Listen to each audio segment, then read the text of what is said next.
Group 1 aspirants కోసం టీశాట్ నిర్వహిస్తున్నటువంటి కార్యక్రమానికి స్వాగతం. ఇక్కడ మనం ప్రాచీన విజ్ఞాన శాస్త్ర అభివృద్ధి ఏ విధంగా జరిగిందనే అంశాలు తెలుసుకుంటూ ఉన్నాం. ఈ క్రమంలో క్లాసికల్ సైన్స్ అనేటటువంటి అంశంలో భాగంగా మధ్యయుగాలలో విజ్ఞాన శాస్త్ర అభివృద్ధి ఏ విధంగా జరిగిందో తెలుసుకునే ప్రయత్నం చేద్దాం. తొలినాళ్లలో మానవుడు ఆహార సేకరణ కోసం ప్రధానంగా సంచార జీవనానికి అలవాటు పడినటువంటి సంగతి చెప్పుకున్నాం.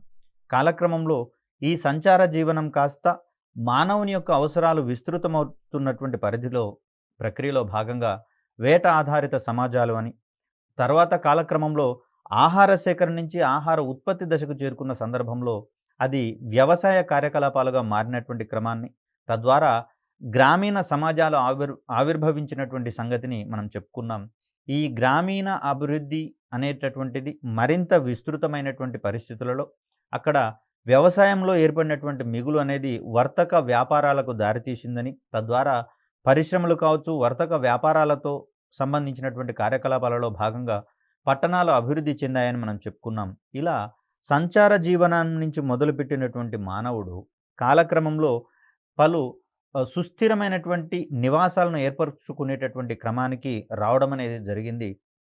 మరి ఇలా గ్రామీణ సమాజాలు, పట్టణ సమాజాలు అభివృద్ధి చెందుతున్నటువంటి క్రమంలో అవి కొన్ని నిర్దిష్టమైనటువంటి ప్రాంతాలలో కావచ్చు, భౌగోళిక ప్రాంతాలలో లేదా కొన్ని దేశాలలో అవి సుస్థిరమైనటువంటి నాగరికతలుగా పరిణామక్రమం చెందినటువంటి పరిస్థితి మనకు మధ్యయుగాల కాలం నాటికి వస్తుంది. అంటే పూర్తిగా కొంత సుదీర్ఘకాలం పాటు ఉనికిలో ఉండేటటువంటి ఒక దేశం యొక్క ప్రజల యొక్క జీవన వ్యవహారాలు కావచ్చు, ఆచార అలవాట్లు కావచ్చు, సాంప్రదాయాలు కావచ్చు, ఇవన్నీ ఒక ప్రముఖమైనటువంటి నాగరికతలుగా అభివృద్ధి చెందినటువంటి క్రమాన్ని మనం చూస్తూ ఉన్నాం. ఇలా మధ్యయుగాల మధ్యయుగ విజ్ఞాన శాస్త్రానికి సంబంధించి చూస్తే నాగరికతల వారీగా ఆయా దేశాలలో ఏ విధంగా ఈ విజ్ఞాన శాస్త్ర భావనలు అభివృద్ధి చెందాయి, అదేవిధంగా ఆయా భావనలు వెలికి వచ్చేటటువంటి క్రమంలో వాటిని కంట్రోల్ చేసేటటువంటి మెకానిజంగా ఏం కనిపిస్తుంది అనేటటువంటి అంశాలు మనం తెలుసుకునే ప్రయత్నం చేద్దాం.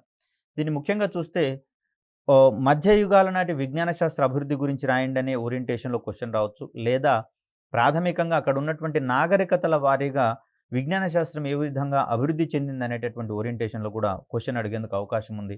మొత్తంగా చూస్తే ఏ నాగరికతలలో ఏ విధమైనటువంటి విజ్ఞాన శాస్త్ర అభివృద్ధి జరిగిందో తెలుసుకునే ప్రయత్నం చేద్దాం. ఇక్కడ మధ్యయుగాల నాటి విజ్ఞాన శాస్త్ర అభివృద్ధిని గురించి రాయండి అని స్పెసిఫిక్గా మనం క్వశ్చన్ అడగడం అనేది జరిగింది. దీన్ని మరింత క్లియర్ కట్గా అడగాలి అంటే ఒక్కొక్క నాగరికతను ఆధారంగా చేసుకుని క్వశ్చన్ కూడా అడిగేందుకు అవకాశం ఉంటుంది. ఈ వీడియోలో మనము ఈజిప్షియన్ మరియు బాబిలోనియన్ నాగరికతలలో ఈ విజ్ఞాన శాస్త్ర అభివృద్ధి ఏ విధంగా జరిగిందో తెలుసుకునే ప్రయత్నం చేద్దాం. ముఖ్యంగా చూస్తే మధ్యయుగంలో విభిన్న సాంప్రదాయాలు లేదా వివిధ దేశాలకు చెందినటువంటి ప్రజల జీవన పద్ధతులు కావచ్చు, ఆచారాలు, సాంప్రదాయాలు, నూతనంగా ఉనికిలోకి వచ్చినటువంటి వర్తక వాణిజ్యాలను సైతం పరిశీలించినప్పుడు ఆ కాలంలోని విజ్ఞాన శాస్త్ర అభివృద్ధికి సంబంధించినటువంటి విషయాలు అవగతం అవడం జరుగుతుంది. ముఖ్యంగా చూస్తే మానవుని యొక్క జీవన సరళికి విజ్ఞాన శాస్త్రానికి తొలినాళ్ల నుంచి అవినాభావ సంబంధం ఉన్నట్లుగా మనం గమనించవచ్చు. మానవ జీవన సరళి అనేది సులభతరం అవుతున్నటువంటి క్రమంలో అనేకమైనటువంటి విజ్ఞాన శాస్త్ర భావనలు వెలుగులోకి రావడం అనేది జరిగింది, ఉనికిలోకి రావడం అనేది జరిగింది. తద్వారా ఇక్కడ మానవ జీవనం అనేది మరింత సులభ సాధ్యమైనట్లుగా మనం గమనించవచ్చు. ఫర్ ఎగ్జాంపుల్ గమనించినట్లయితే నిప్పు ఆవిర్భావానికి ముందు మానవుడు పచ్చి మాంసాన్ని భుజించేవాడు.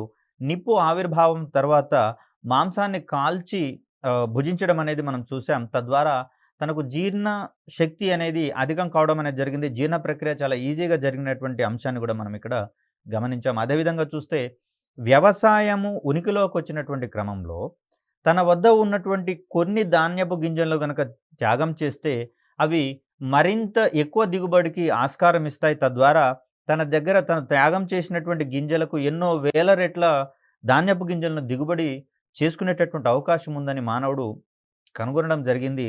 ఇదే వ్యవసాయ విస్తరణకు దారితీసినటువంటి అంశంగా మనం చూస్తూ ఉన్నాం. మరి ఇలా ప్రాచీన యుగాల నుంచి మొదలుకొని మధ్యయుగాల క్రమానికి వచ్చేసరికి మానవుడు ఒక సుస్థిరమైనటువంటి నివాసాన్ని కావచ్చు, అదేవిధంగా సుస్థిరమైనటువంటి వృత్తులను సైతం అవలంబించుకున్నటువంటి పరిస్థితి మనకు అక్కడ కనిపిస్తుంది. ఇవే ధోరణులు మనకు మధ్యయుగాల చరిత్రలలో ప్రముఖంగా కనిపిస్తూ ఉంటాయి. మరి దీంట్లో భాగంగా మనము ముఖ్యంగా చూస్తే ఈజిప్షియన్ సాంప్రదాయాన్ని, మెసపటోమియన్ దీన్నే మనము బాబిలోనియన్ సాంప్రదాయం అంటాం. బాబిలోనియన్ నాగరికతకు సంబంధించినటువంటి అంశాలు.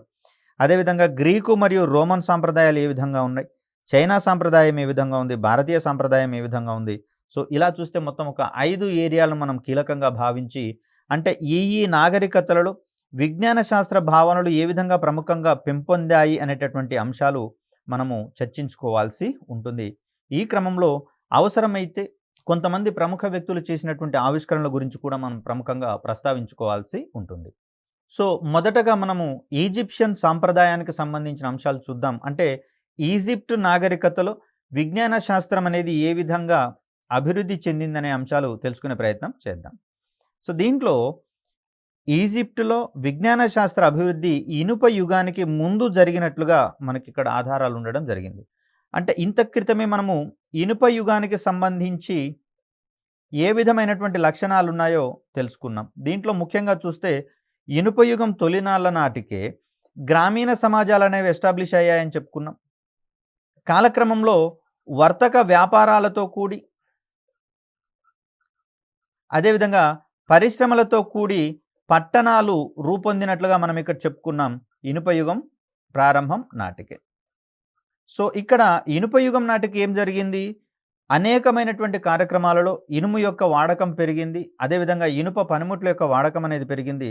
తద్వారా మానవుడు చేసేటటువంటి పనులు ఏవైతే ఉన్నాయో వాటిలలో వేగం అనేది పెరిగింది, ఖచ్చితత్వం అనేది కూడా పెరిగింది. తద్వారా అంతఃక్రితం చేసేటటువంటి పనులతో పోలిస్తే ప్రస్తుతం తక్కువ సమయంలోనే పనులు పూర్తి కావడం అనేది సాధ్యమైంది. తద్వారా వచ్చినటువంటి ఆ మిగిలినటువంటి సమయాన్ని తన యొక్క అనుభవాలను గ్రంథస్థం చేసుకోవడం అనేది కూడా ప్రారంభించారని చెప్పుకున్నాం. ఇలా చూస్తే ఒక ఫిక్స్డ్ చట్రంలోకి మానవుడి యొక్క జీవనం అనేది కాలక్రమంగా ఒదిగిపోయినటువంటి క్రమాన్ని మనం ఇక్కడ చూస్తాం. ఇదే విధమైనటువంటి చట్రంలో ఈ ఈజిప్షియన్ మరియు బాబిలోనియన్కి సంబంధించినటువంటి సాంప్రదాయాలను అధ్యయనం చేసే ప్రయత్నం చేద్దాం. అయితే క్రీస్తు పూర్వం 1000 నాటికి, అంటే ఇనుప యుగం చివరి నాటికి వీరి విజ్ఞాన శాస్త్ర ప్రగతి కుంటుపడినట్లుగా మనం ఇక్కడ గమనిస్తున్నాం ఈజిప్టుకి సంబంధించి. అంటే ఇనుప యుగానికి సంబంధించి చూస్తే ఇనుప యుగం తొలినాళ్లలో వీరి యొక్క విజ్ఞాన శాస్త్ర ప్రగతి అనేది అద్భుతంగా ఉండగా, ఇనుప యుగం చివరి నాటికి వీరి యొక్క విజ్ఞాన శాస్త్ర ప్రగతి కుంటుపడినట్లుగా మనం ఇక్కడ గమనించవచ్చు. మొత్తంగా చూస్తే విజ్ఞాన శాస్త్ర అభివృద్ధిలో ఈజిప్ట్ నాగరికతకు సంబంధించినటువంటి ప్రజలు తమదైనటువంటి ముద్రను వేసినట్లుగా మనం ఇక్కడ గమనిస్తూ ఉన్నాం. ఇక్కడ చూస్తే రంగాల వారీగా వీటిని మనం అధ్యయనం చేయాల్సి ఉంటుంది, లేదా శాస్త్ర విభాగాల వారీగా అని కూడా అనవచ్చు. దీంట్లో ముఖ్యంగా చూస్తే తొలినాళ్ళ నుంచే మనకు రసాయన శాస్త్రానికి సంబంధించినటువంటి భావనలు లోహ సంగ్రహణ శాస్త్రంలో భాగంగా వెలుగులోకి రావడం అనేది జరిగింది. అంటే ముఖ్యంగా లోహాలను తన అవసరాలకు వినియోగించుకునేటటువంటి క్రమంలో, పనిముట్లను తయారు చేసేటటువంటి క్రమంలో అక్కడ తను చేసినటువంటి కార్యకలాపాలన్నీ, ప్రక్రియలన్నీ కూడా లోహ సంగ్రహణ శాస్త్రంగా వెలుగులోకి వచ్చినటువంటి అంశాన్ని మనం గమనిస్తున్నాం. కాలక్రమంలో తర్వాత కొంతమంది మనుషులు ప్రముఖంగా వారి యొక్క ప్రభావం వల్ల కొన్ని సాంప్రదాయాలు లేదా వాదాలు అనేవి రావడం అనేది జరిగింది. కాలక్రమంలో ఆ వాదాల గురించి కూడా మనం నేర్చుకోవాల్సి వస్తుంది. అయితే ఈజిప్షియన్ సాంప్రదాయంలో ముఖ్యంగా చూస్తే రసాయన శాస్త్రానికి సంబంధించి మనం గమనిస్తే ఈజిప్టుని రసాయన శాస్త్రానికి తల్లిగా పేర్కొనడం అనేది మనం చూస్తూ ఉన్నాం. తద్వారా ఈజిప్షియన్లలో రసాయన శాస్త్రానికి సంబంధించినటువంటి భావనలు ఎంతగా పెళ్ళుబుకాయో మనకు దీన్ని బట్టి అర్థమవుతూ ఉంది. అదేవిధంగా చూస్తే కెమిస్ట్రీ అనేటటువంటి పదము కెమీ అనే ఈజిప్షియన్ భాషా పదం నుంచి ఉద్భవించినట్లుగా మనం చూస్తూ ఉన్నాం. అంటే ఈజిప్ట్ నాగరికతతో రసాయన శాస్త్రానికి ఎంత అనుబంధం ఉందో మనకి ఇక్కడ తెలుసుకునేటటువంటి అవకాశం దొరుకుతుంది. ముఖ్యంగా చూస్తే తొలినాళ్ళలో ఇవన్నీ కూడా లోహ సంగ్రహణ శాస్త్రానికి సంబంధించినటువంటి అంశాలుగా, అదేవిధంగా లోహాల యొక్క ధర్మాలను తెలుసుకునేటటువంటి అంశాలుగా, అదేవిధంగా ఇతర మూలకాలకు సంబంధించినటువంటి పరిశీలనలు, పరిశోధనలు, వాటి యొక్క ధర్మాలను తెలుసుకునేటటువంటి క్రమాలుగా రసాయన శాస్త్రం అనేది ఉనికిలో ఉన్నట్లుగా మనం చూస్తూ ఉన్నాం. మరికొన్ని అంశాలను గమనిద్దాం. దీంట్లో ముఖ్యంగా ఖగోళ శాస్త్రానికి సంబంధించి, అంటే మానవుడి యొక్క జీవనం మీద ఇతర ఖగోళ వస్తువులు, వీటిని మనం గ్రహాలు అంటున్నాం. ఈ వస్తువులు లేదా గ్రహాల యొక్క ప్రభావం అనేది అధికంగా ఉంటుంది కాబట్టి వీరు నిరంతరము ఈ ఖగోళ వస్తువులకు సంబంధించి అధ్యయనాలు చేస్తూ ఉండేవారు. అదేవిధంగా చూస్తే సూర్యుడు, చంద్రుడి మీద చేసేటటువంటి పరిశోధనలు కావచ్చు, పరిశీలనలు కావచ్చు, మనకు పగలు రాత్రులకు సంబంధించినటువంటి భావనలను తెప్పించడం అనేది జరిగింది. తద్వారా సారూప్యత ఉన్నటువంటి రోజులను గమనిస్తూ క్యాలెండర్ వంటి వాటిని రూపొందించేటటువంటి క్రమాన్ని మనం చూస్తూ ఉన్నాం. అదేవిధంగా ఋతువులకు సంబంధించినటువంటి భావనలు సైతం పెంపొందించుకున్నట్లుగా మనం గమనించాం ప్రాచీన యుగాలకు సంబంధించి చూస్తే. మరి అవే కాలక్రమంలో మధ్యయుగంలో సైతం కొనసాగినట్లుగా మనం ఇక్కడ గమనించాలి. దీంట్లో చూస్తే సూర్యుడు, నక్షత్రాల గమనాలను సుదీర్ఘంగా పరిశీలించడం ద్వారా ఖచ్చితమైనటువంటి వార్షిక క్యాలెండర్ను ఈజిప్షియన్లు రూపొందించినట్లుగా మనం చూస్తూ ఉన్నాం. అంటే సారూప్యత ఉన్నటువంటి రోజులను ఒక పట్టికలో అమర్చడం ద్వారా మనకి ఇక్కడ క్యాలెండర్ రూపొందుతుంది. మరి ఈ రకమైనటువంటి క్యాలెండర్కి సంబంధించినటువంటి భావనలు మధ్యయుగాల కాలం నాటికే ఈజిప్టులో ఉనికిలోకి వచ్చినట్లుగా మనం ఇక్కడ చూస్తూ ఉన్నాం. మత గురువుల ఆధ్వర్యంలో రూపొందిన ఈ క్యాలెండర్లు కొన్ని వందల సంవత్సరాల వరకు వాడుకలో ఉన్నటువంటి అంశాన్ని మనం ఇక్కడ చూస్తూ ఉన్నాం. ముఖ్యంగా చూస్తే మత గురువులు అందరూ కూడా ఈ ఖగోళ శాస్త్ర అధ్యయనాలలో వచ్చినటువంటి భావనల ఆధారంగా వారి యొక్క మత గ్రంథాలను రూపొందించుకోవడం అనేది చూస్తున్నాం. ముఖ్యంగా చూస్తే భూకేంద్రక సిద్ధాంతానికి సంబంధించి చూస్తే ఇది టాలమీ అందించినటువంటి ఒక అంశంగా మనకు తెలుసు.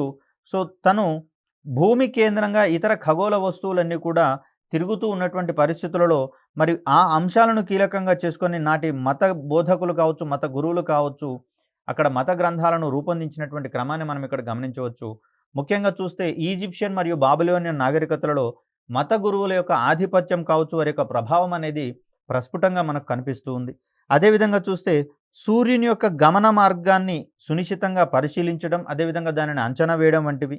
అదేవిధంగా నైలు నదిలో వరదలు వచ్చేటటువంటి కాలాన్ని ముందుగానే ఊహించగలగడం, అదేవిధంగా సూర్యచంద్రుల కదలికలను ఖచ్చితంగా అంచనా వేయగల సాంకేతికతలను సైతం వీరు అభివృద్ధి పరచడం అనేది మనం ప్రముఖంగా చూస్తూ ఉన్నాం. తద్వారా గ్రహణాలకు సంబంధించినటువంటి అంశాలను సైతం పరిశీలించేటందుకు అమితమైనటువంటి వీలు చిక్కుతుంది. తద్వారా తదుపరి తరం వచ్చినటువంటి విజ్ఞానవేత్తలకు ఈ యొక్క పరిశోధనలు మరియు పరిశీలనలన్నీ కూడా సహాయపడుతూ తమ యొక్క పరిశీలన మరింత ఖచ్చితంగా చేసేటందుకు అవకాశం అనేది దొరుకుతుంది. ముఖ్యంగా చూస్తే ఆనాటి కాలంలో ఉన్నటువంటి ఈ విజ్ఞాన శాస్త్ర భావనలన్నీ కూడా సైద్ధాంతిక విజ్ఞాన శాస్త్రంగా మనకు ఉనికిలో ఉన్నట్లుగా చూస్తూ ఉన్నాం. ఇవన్నీ కూడా సైద్ధాంతిక విజ్ఞాన శాస్త్ర భావనలుగా చెప్తూ ఉంటాం. అంటే థిరిటికల్ సైన్స్ అంటాం కదా, ఆ థిరిటికల్ సైన్స్కి సంబంధించి భావనలు. ముఖ్యంగా చూస్తే ఇక్కడ ఎక్స్పెరిమెంట్స్ జరపడం అనేది కొంచెం తక్కువగా ఉన్నటువంటి పరిస్థితుల్లో వారి యొక్క పరిశీలనన్నీ కూడా ముఖ్యంగా సైద్ధాంతిక విజ్ఞాన శాస్త్ర అంశాలుగా వెలుగులోకి వచ్చిన అంశాన్ని చూడాలి. అదేవిధంగా ఈజిప్షియన్లకు సంబంధించి గణిత భావనలు ఏ విధంగా ఉన్నాయో తెలుసుకునే ప్రయత్నం చేద్దాం.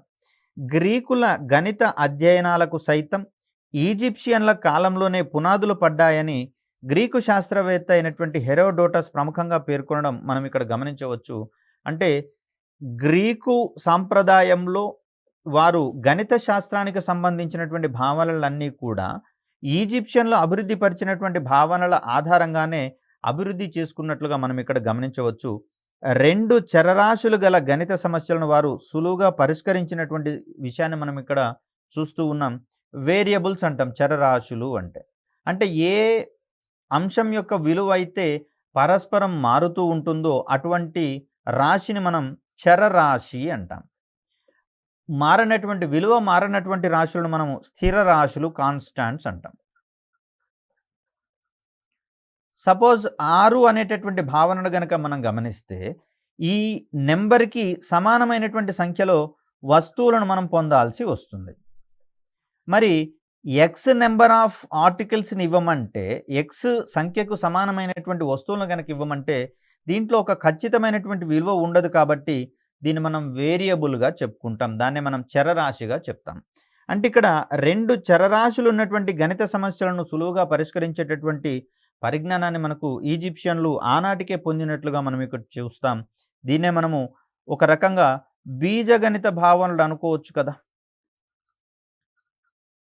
సరే, ఇక్కడ సబ్జెక్టులకు సంబంధించి ఇవే సబ్జెక్టు అని అక్కడ అర్థం కాకపోయినా కూడా ఆ అంశాలు అనేవి మనకు తెలుసు కాబట్టి ఆ భావనల ఆధారంగా మనం దానికి ఒక పేరు పెట్టుకునేటటువంటి ప్రయత్నం చేస్తూ ఉన్నాం. ఆనాటికి బీజగణితం అనే పదం వారికి పరిచయం ఉండొచ్చు, ఉండకపోవచ్చు. అయినా కూడా భావనలు మనకు తెలుసు కాబట్టి దాంతో కోరిలేట్ చేసుకుంటూ మనం చెప్పుకుంటూ ఉన్నాం. అదేవిధంగా చూస్తే క్రీస్తు పూర్వం 1100 నాటికి భిన్నాలకు సంబంధించినటువంటి భావనలు, అదేవిధంగా వాటి యొక్క ధర్మాలను గురించినటువంటి భావనలను ఆహామస్ అనేటటువంటి గణితవేత్త తన పుస్తకంలో వివరించినట్లుగా మనం ఇక్కడ చూస్తూ ఉన్నాం. ఒక మొత్తం అంశాన్ని సర్వ సమానంగా ఇద్దరి మధ్య కావచ్చు, నలుగురి మధ్య కావచ్చు, లేదా ముగ్గురి మధ్య కావచ్చు పంచేటటువంటి క్రమంలో భిన్నాలకు సంబంధించినటువంటి భావనలు రావడం అనేది జరుగుతుంది. ఫర్ సపోజ్ చూసినట్లయితే ఒక పేపర్‌ని సర్వసమానమైనటువంటి 2 భాగాలు గనక చేసినట్లయితే దీన్ని 1/2 అనే అంశంలో భాగంగా రాస్తూ ఉంటాం. ఈ 1/2ని మనం భిన్న రూపంగా చెప్తూ ఉంటాం. ఉన్న భాగాలు 2, దాంట్లో ఇక్కడ ఉన్నటువంటి ఈ భాగం రిప్రజెంట్ చేసేది ఒకటే భాగం కాబట్టి దీన్ని మనం 1/2 ఇవి గణిత శాస్త్రానికి సంబంధించి మరింత అత్యున్నతమైనటువంటి భావనలుగా భిన్నాలు మనకు కనిపిస్తూ ఉన్నాయి. మరి క్రీస్తు పూర్వం 1100 నాటికే ఈజిప్షియన్లు భిన్నపరమైనటువంటి భావనలు పెంపొందించుకున్నట్లుగా మనకి ఇక్కడ కనిపిస్తూ ఉంది. అదేవిధంగా చూస్తే పైథాగరస్ సిద్ధాంతానికి అధిక ప్రాధాన్యత లభించినటువంటి అంశంగా మనం ఇక్కడ చూస్తూ ఉన్నాం. అదేవిధంగా సమతల త్రిభుజాలు కావచ్చు, ఇతర క్షేత్రపటాల ధర్మాలను సైతం అధ్యయనం చేసినట్లుగా మనం ఇక్కడ గమనిస్తూ ఉన్నాం. ఇక్కడ గుళ్ళు గోపురాలు నిర్మించేటటువంటి క్రమంలో కావచ్చు, అదేవిధంగా వ్యవసాయ క్షేత్రాల యొక్క ఆకారాల విషయంలో కావచ్చు, అంటే పంట పొలాలకు సంబంధించి వాటి యొక్క ఆకారాల దృష్ట్యా కావచ్చు, అక్కడ ఉన్నటువంటి అంశాల ఆధారంగా ఇక్కడ క్షేత్ర పటాలు అనేవి అధ్యయనం చేయడం అనేది ప్రముఖంగా మనం ఇక్కడ చూస్తూ ఉన్నాం. అదేవిధంగా ఇదే కాలక్రమంలో క్షేత్ర గణితంగా మార్పు చెందినటువంటి క్రమాన్ని మనం గమనించవచ్చు. ఈ క్షేత్ర పటాల ధర్మాలను అధ్యయనం చేయడం ద్వారానే అక్కడ క్షేత్ర గణితం డెవలప్ అయినట్లుగా మనం చూస్తూ ఉన్నాం. అదేవిధంగా చూస్తే ఈజిప్షియన్ల కాలంలో వెలుగులోకి వచ్చినటువంటి మరొక శాస్త్ర విభాగంగా వైద్య శాస్త్రం అనేది గమనిస్తూ ఉన్నాం.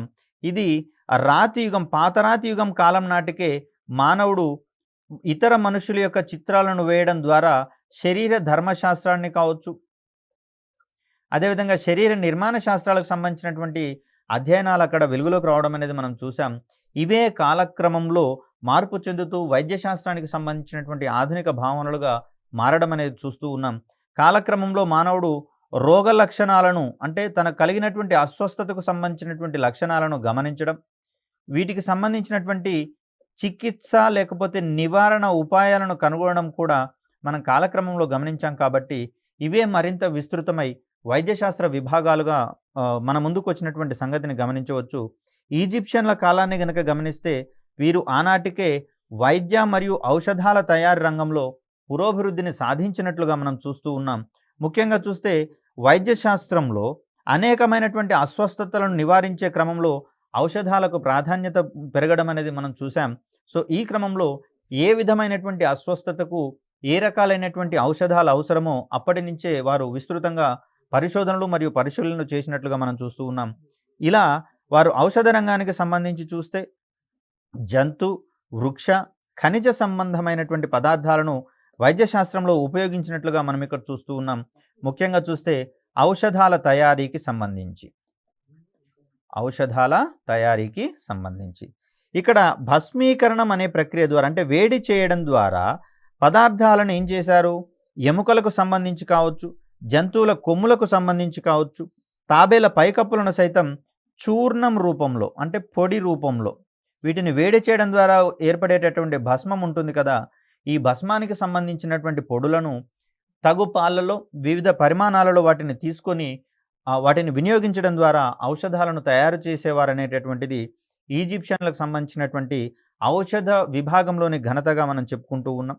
అదేవిధంగా చూస్తే తయారు చేసినటువంటి ఔషధాలను నిల్వ చేసేటటువంటి క్రమంలో ఒక ప్రత్యేకమైనటువంటి పాత్రలను సైతం రూపొందించడం అనేది జరిగింది. మరి ఇక్కడ ఈ భస్మాన్ని తగు పాలల్లో మిక్స్ చేసేటటువంటి క్రమంలో, కలిపేటటువంటి క్రమంలో అవసరమైనటువంటి బరువులను కొలిచేటటువంటి క్రమంలో సున్నితపు త్రాసులను సైతం ఇక్కడ వారు తయారు చేయడం అనేది గమనించాల్సినటువంటి అంశం.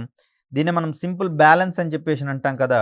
సో వీటి ద్వారా అవసరమైనటువంటి పరిమాణాలలో అక్కడ భస్మం చేసినటువంటి చూర్ణాలను తీసుకొని వాటిని తగు పాలలో కలపడం ద్వారా రకరకాలైనటువంటి రోగాలను నివారించేటటువంటి క్రమంలో వాటిని ఔషధాలుగా వినియోగించేవారు ఈజిప్షియన్కి సంబంధించినటువంటి వైద్య విజ్ఞానవేత్తలు.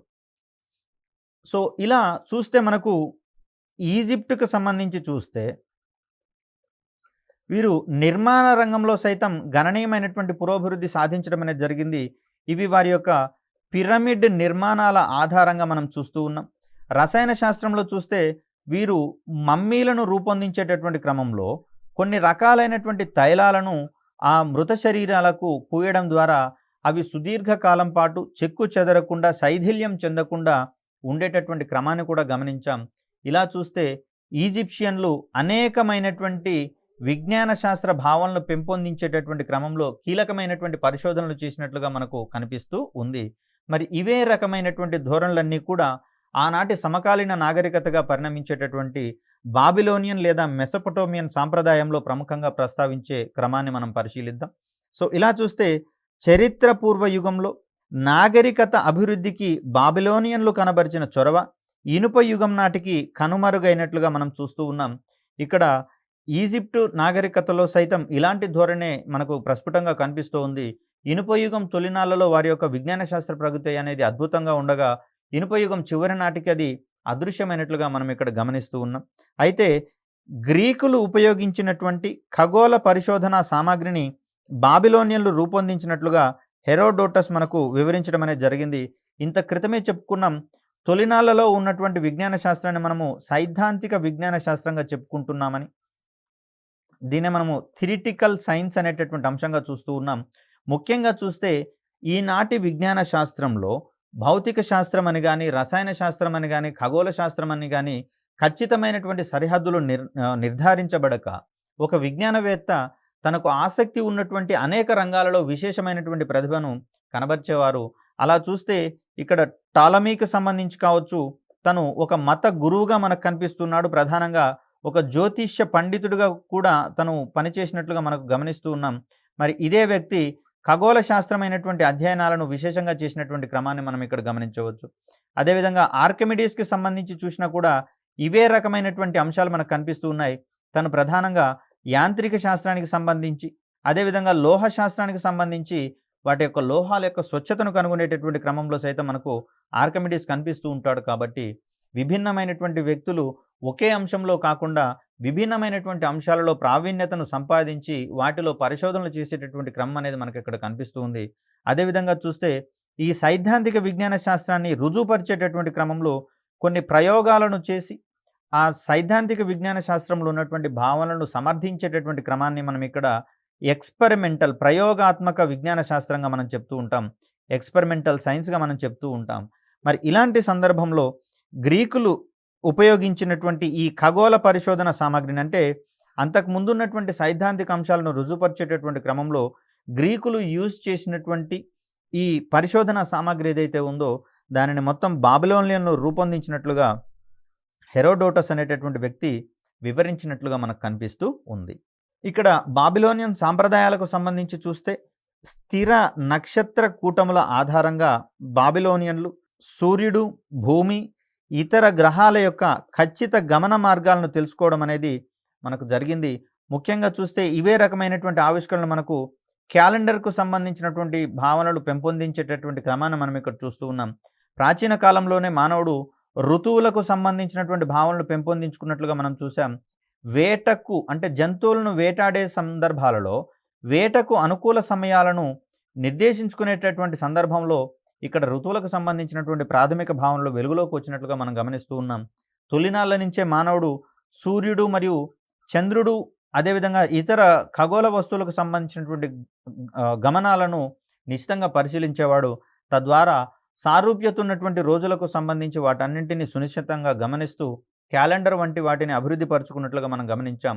ఇదే రకమైనటువంటి సాంప్రదాయాలు మనకు బాబిలోనియన్ లేదా మెసొపొటేమియన్ నాగరికతలలో కూడా మనకు ప్రముఖంగా కనిపిస్తున్నట్లుగా మనం ఇక్కడ చూస్తూ ఉన్నాం. అదేవిధంగా చూస్తే ఈ రకమైనటువంటి ధోరణులు మరిన్ని కొత్త పుంతలు తొక్కుతూ పగలు రాత్రి సమయాలు సమానంగా ఉన్నటువంటి అంశాలను, అదేవిధంగా మరికొంతకాలం చూస్తే పగలు పరిమాణము, రాత్రి పరిమాణము సమానంగా ఉన్నటువంటి రోజులకు సంబంధించినటువంటి భావనలు సైతం ప్రముఖంగా వెలుగులోకి రావడం అనేది జరిగింది.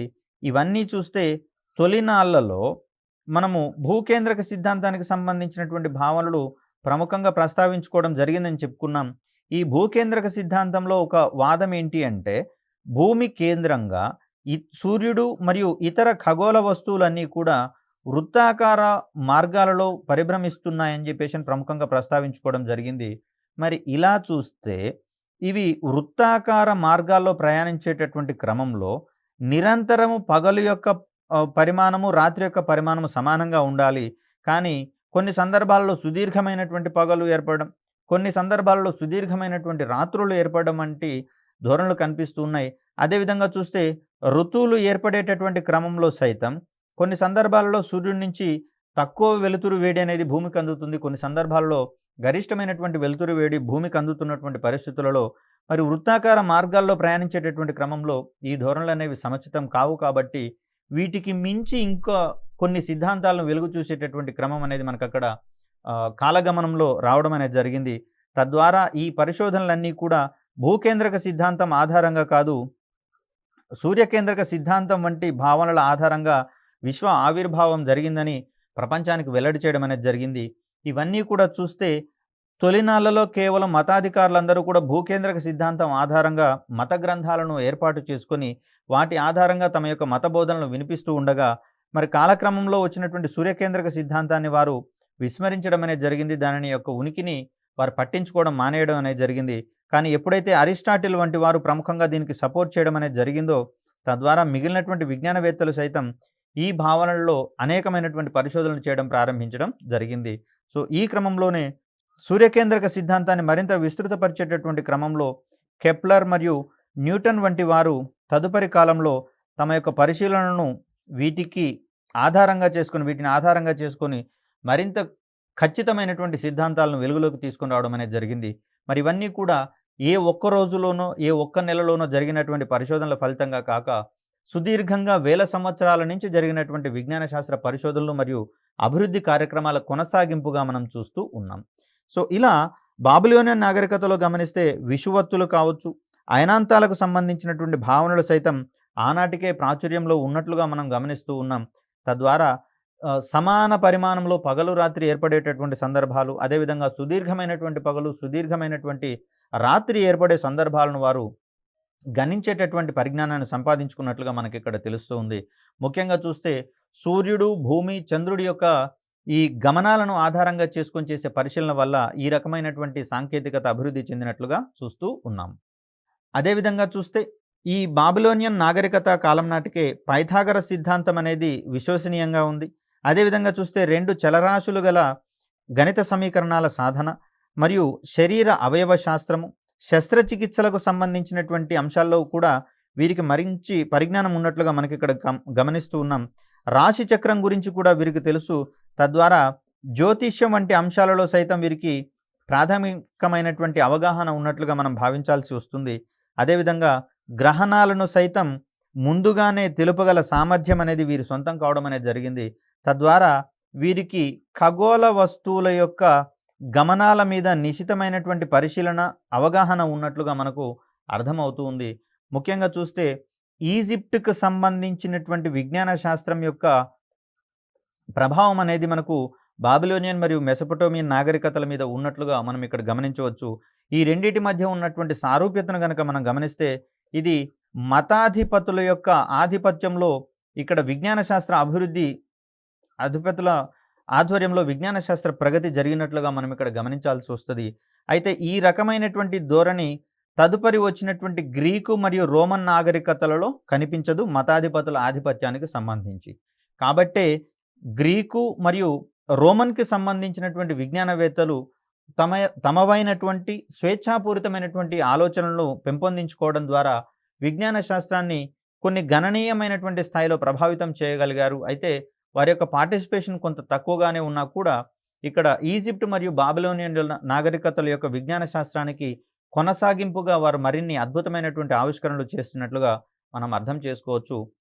ఈజిప్టు మరియు బాబిలోనియన్ నాగరికతలలో ఉండేటటువంటి ఈ మతాధిపతుల యొక్క జోక్యం లేని కారణంగా గ్రీకు మరియు రోమన్ల కాలంలో అక్కడున్నటువంటి విజ్ఞానవేత్తలు స్వేచ్ఛ మరియు తమవైనటువంటి ఆలోచనల సహాయంతో విజ్ఞాన శాస్త్రాన్ని గణనీయంగా ప్రభావితం చేస్తూ మరిన్ని కొత్త పుంతలు తొక్కించడం అనేది జరిగింది. మరి గ్రీకు మరియు రోమన్ల కాలంలో ఏ విధమైనటువంటి విజ్ఞాన శాస్త్ర సాంప్రదాయాలు వెలుగులోకి వచ్చాయో మరొక వీడియోలో మీకు వివరించే ప్రయత్నం చేస్తాను. అప్పటి వరకు సెలవు. ధన్యవాదాలు.